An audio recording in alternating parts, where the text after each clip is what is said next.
Salut, j'espère que tu vas bien. Je m'appelle Johan Griffin et je suis le créateur de agi-maintenant.com et de la méthode millionnaire Départ Strapped. C'est la première méthode de développement personnel et d'auto-coaching de vie dédiée aux afro-descendants.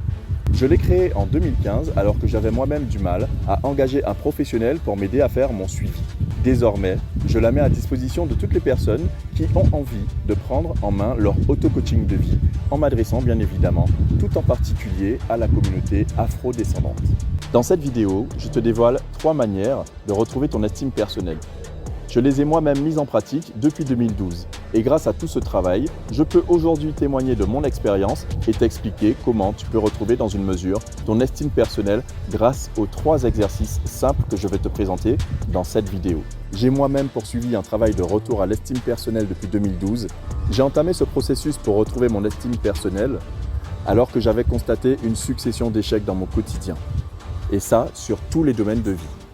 De plus, je me jugeais de plus en plus durement et cela m'a poussé vraiment vers plusieurs comportements autodestructeurs, dont des addictions.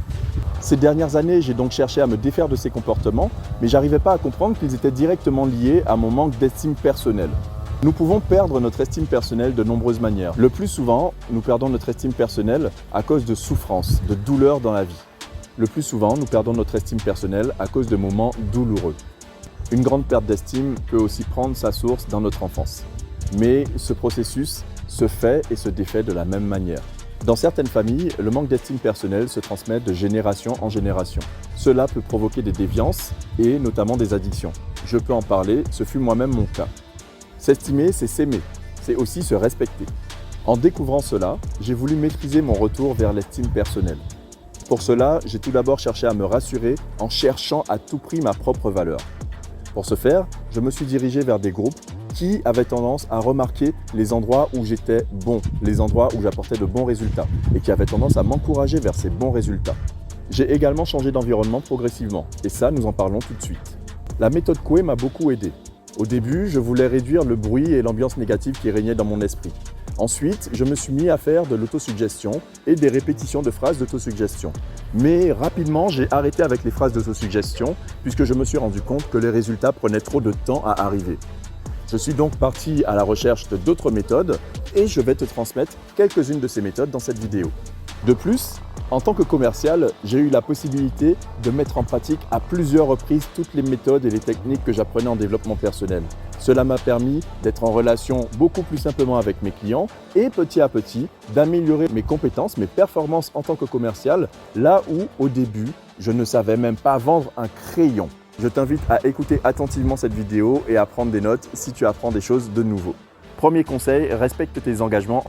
On obtient des autres le respect qu'on se manifeste à soi-même. En respectant tes engagements vis-à-vis de toi-même, tu passes un des premiers stades de la reconstruction. À ce moment, tu te fais de plus en plus confiance et là, tu mérites d'avoir confiance en ta parole.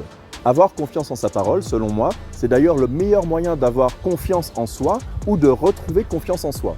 Donc, quand tu dis quelque chose et que tu le mets en pratique, tu as tendance à retrouver cette confiance que tu aurais accordée à une autre personne dans ton entourage. Et c'est ça qu'on appelle la confiance en soi.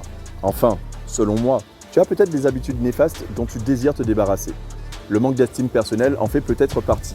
Ces habitudes prennent des années à s'installer. Cependant, en y consacrant le temps nécessaire, tu peux travailler pour pouvoir les éradiquer de ton quotidien. Respecter sa parole est le moyen le moins coûteux que j'ai trouvé ou que j'ai découvert pour pouvoir travailler sur mon estime personnelle et ma confiance en moi. Plus je tiens parole et plus je sais ma parole fiable et puissante. Je m'y tiens tant que j'y peux en m'améliorant avec le temps. Pratiquer cela me permet de m'améliorer petit à petit sur le sujet. Ça m'a aidé à progresser énormément dans ma compréhension de mon environnement. Deuxièmement, trouve un environnement sain et bénéfique. Nous sommes nombreux à vouloir obtenir des résultats différents dans nos vies. Cependant, cela n'est pas possible si on ne change pas nous-mêmes notre façon de vivre. L'ironie de cette situation, c'est qu'à cause de ce comportement, bien souvent nous dérivons et que des années après, nous nous retrouvons avec une personnalité ou des choses dans notre vie qui ne correspondent pas du tout à l'idéal qu'on s'était fait de la vie parfaite. Pour cela, à une époque dans ma vie, j'ai fait le point avec tous les contacts, toutes les personnes que j'avais rencontrées jusque-là. Grâce à cela, j'ai pris le courage de faire des changements dans mon entourage et de régler tous les freins énergétiques que je ressentais dans mes relations. Certaines fois, on a remis les pendules à l'heure, d'autres fois, j'ai préféré couper court. En fin de compte, il est resté une toute petite liste de contacts. Et dans ces contacts, j'ai remarqué une chose particulière. C'est que ce sont des contacts avec lesquels j'ai envie de rester en relation pendant encore de nombreuses décennies. Les contacts dont je te parle ont la faculté de me remettre en route vers le succès. Ils ont toujours le bon mot, la bonne attitude, la bonne parole, la bonne action, le bon exemple, la bonne inspiration pour pouvoir te remettre en route vers tes propres succès. Et ça m'encourage à progresser vers la vision idéale du succès que j'ai envie d'incarner.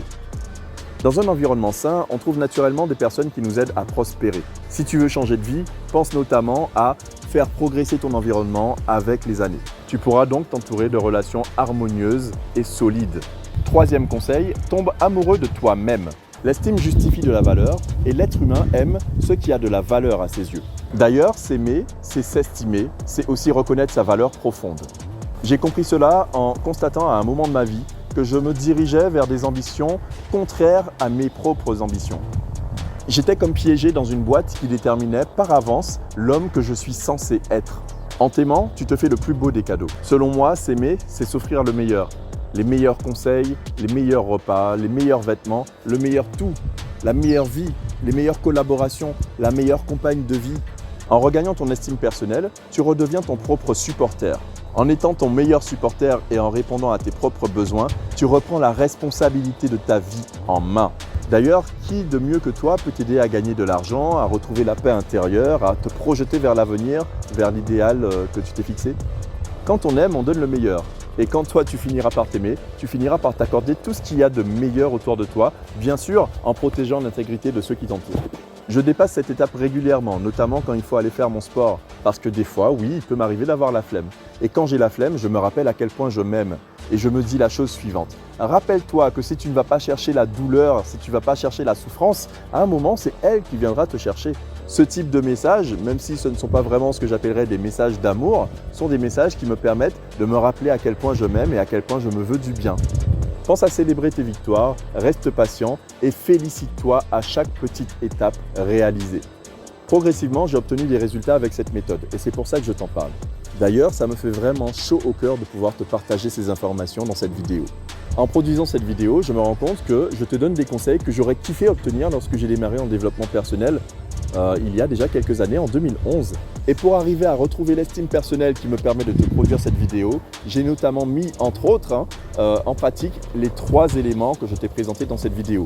N'hésite pas à les mettre en pratique régulièrement et jusqu'à ce qu'ils t'apportent des résultats concrets dans ton quotidien afin d'accélérer notamment tout ce qui est loi d'attraction, visualisation, etc.